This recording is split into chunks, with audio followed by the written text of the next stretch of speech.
রাহুল, আমি অফিসে যাচ্ছি। রাহুল, রাহুল। হ্যাঁ হ্যাঁ পূজা। আমি অফিস যাচ্ছি। হ্যাঁ হ্যাঁ ঠিক আছে। তোমার কি কিছু হয়েছে? দেখে মনে হচ্ছে টেনশনে আছো।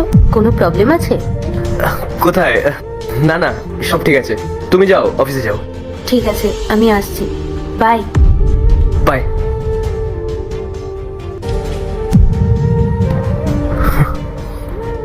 ওয়াইফ কাজে যাচ্ছে আর স্বামী নির্লজ্জের মতন বাড়িতে বসে আছে।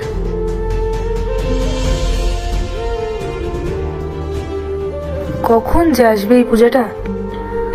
I am really sorry Payel, lunch বানাতে গিয়ে আমার লেট হয়ে গেছে। চল। চল।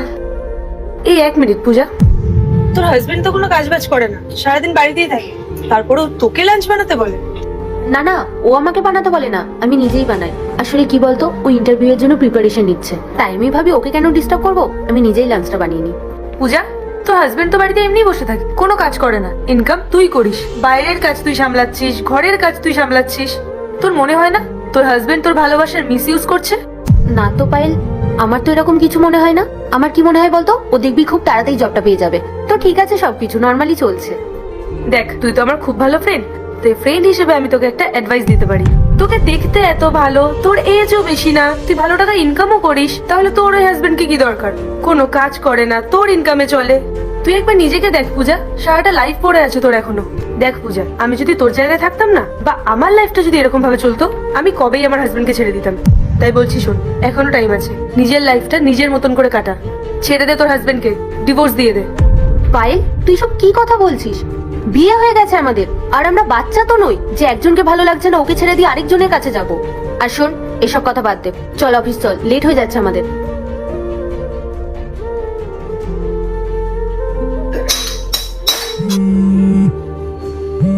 রাহুল, মা ফোন করছে, একটু রিসিভ করো না। হ্যাঁ মা, বলছি যে তোমাকে আমি একটু পরে ফোন করছি, আটা মাখছি তো। তুই আটা মাখছিস কেন রে? তোর এই বেকার বাচ্চা বাড়িতে কি করছে? শুয়ে আছে নাকি? 3 মাস ধরে বাড়িতে বেকার বসে আছে, কোনো কাজ বাজ নেই। কাকে যে বিয়ে করলি? মা, এসব তুমি কি বলছো? যা ইচ্ছা বলে দাও তুমি। যা ইচ্ছা মানে? একটা পুরুষ মানুষ হয়ে 3 মাস ধরে ঘরে বসে আছে, কোনো কাজ বাজ করে না। তুই সংসারের সব দায়িত্ব নিয়ে বসে আছিস, বাইরের কাজও তুই করবি, সংসারের কাজও তুই করবি। ও কি বাড়িতে ফ্রি বসে থাকবে নাকি? এই জন্য তোকে বিয়ে করে নিয়ে গেছিল? লজ্জা করে না? বেহায়া একটা। পূজা, তুমি কাজ করো, আমি আসছি। পূজা, তুই অকর্মটা কি তোর পাশেই বসেছিল নাকি? যাক, ভালোই হয়েছে।